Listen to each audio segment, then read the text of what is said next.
Pernah kebayang nggak gimana caranya sebuah negara itu mengendalikan ekonominya? Ini bukan sulap loh, tapi serangkaian keputusan rumit yang mirip banget kayak lagi mengoperasikan panel kontrol super canggih. Nah, kali ini kita bakal kupas tuntas 3 panel kontrol yang beda banget.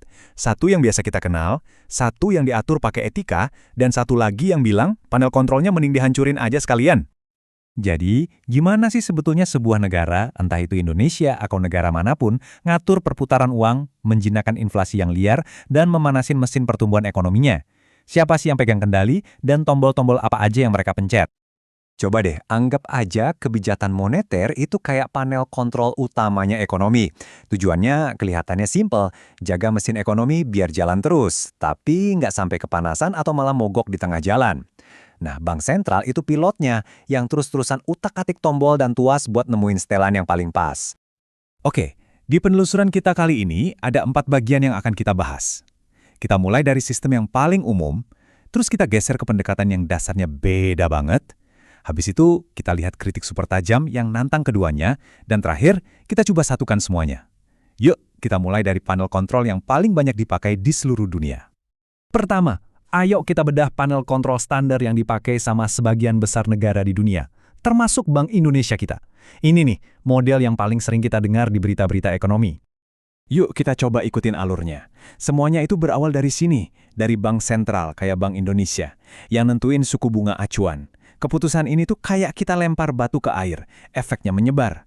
Dari bank sentral, ngalir ke pasar uang, terus ke bank-bank komersial. Nah, bank-bank ini nanti akan nyesuaiin suku bunga kredit dan tabungan mereka, yang ujung-ujungnya nentuin seberapa semangat pengusaha mau pinjam duit, dan akhirnya nentuin harga-harga barang dan tingkat inflasi. Jadi, intinya apa? Tujuannya ada 2, jaga harga biar stabil dan ekonomi tetap tumbuh. Tuas utamanya, ya itu tadi, suku bunga kebijakan, yang sering kita sebut BI rate. Dengan naikin atau nurunin suku bunga ini, bank sentral berusaha bikin pinjaman jadi lebih mahal atau lebih murah. Ada juga instrumen lain kayak operasi pasar terbuka, di mana bank sentral jual beli surat berharga buat ngatur jumlah uang yang beredar. Semua ini tujuannya buat mendinginkan atau memanaskan ekonomi sesuai kebutuhan. Tapi, ya gitu deh, di dunia nyata panel kontrol ini nggak selalu instan kerjanya. Seperti yang diakui banyak penelitian, efeknya itu seringkali lambat, butuh waktu. Bank sentral bisa aja nurunin suku bunga hari ini, tapi dampaknya ke ekonomi real baru kerasa berbulan-bulan kemudian. Dan seringnya responsnya itu nggak simetris. Kita semua ngerasain kan, pas BI rate turun, cicilan KPR kita kok nggak langsung ikut turun, tapi giliran BI rate naik, wah bank kayaknya cepet banget nyesuainnya. Nah, sekarang kita geser ke panel kontrol kedua yang beroperasi dengan seperangkat aturan yang sama sekali beda. Ini dia sistem keuangan Islam.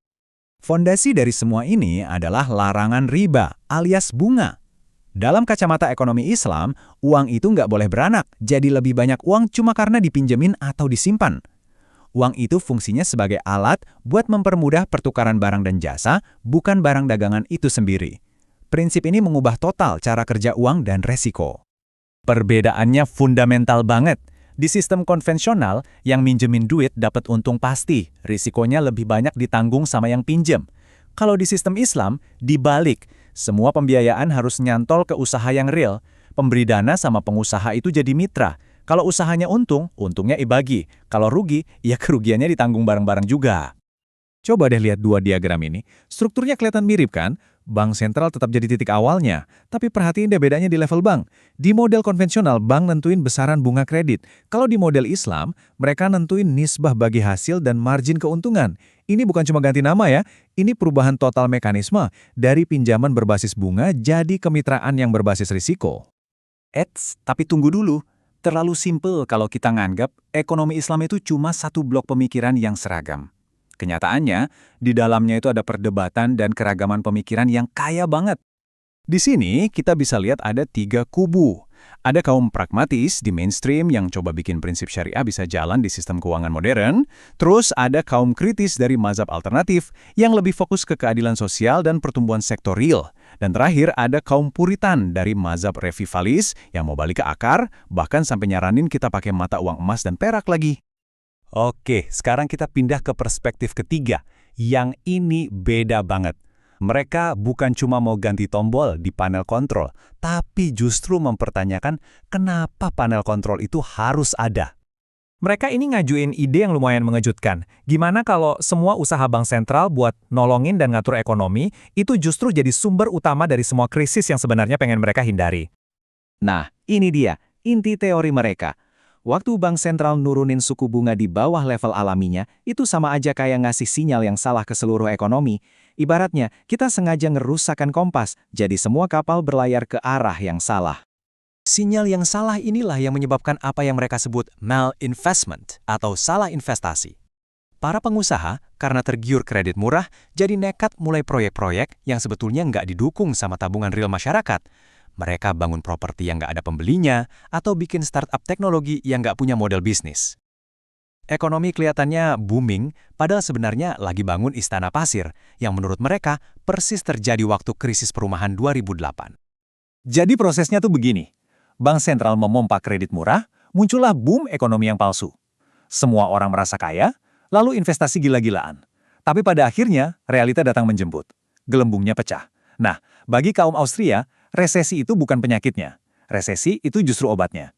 Ini adalah proses detox yang menyakitkan tapi perlu. Buat ngebersihin semua investasi ngawur yang terjadi pas masa boom. Kata mereka, jangan hentikan resesi, biarkan saja terjadi.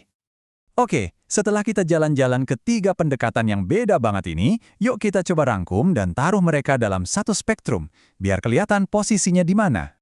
Di satu ujung spektrum, kita punya sistem konvensional yang percaya banget sama kontrol terpusat yang aktif. Di tengah-tengah, ada sistem Islam yang juga punya kontrol, tapi dibatasi sama pagar-pagar etis yang kuat. Dan di ujung satunya lagi, kita punya mazhab Austria yang intinya bilang, udah lepasin aja setirnya, biar pasar yang jalanin sendiri. Terus kenapa sih kita harus peduli sama semua ini? Karena ini bukan cuma obrolan akademis di kampus. Inflasi yang tinggi ini salahnya siapa? Kebanyakan intervensi pemerintah? Atau malah kurang? Gimana caranya kita mencegah krisis keuangan berikutnya? Jawaban kamu buat pertanyaan-pertanyaan ini sangat bergantung pada panel kontrol mana yang menurutmu paling benar. Dan seiring kita bergerak ke dunia dengan mata uang digital, kecerdasan buatan, dan tantangan iklim, pertanyaan ini jadi makin penting. Apakah kita akan membangun panel kontrol yang lebih canggih lagi, atau mendesainnya dengan prinsip etis yang baru, atau mungkin kita justru akan memutuskan kalau panel kontrol terbaik adalah dengan tidak punya panel kontrol sama sekali? Masa depan ekonomi kita mungkin banget bergantung pada jawabannya.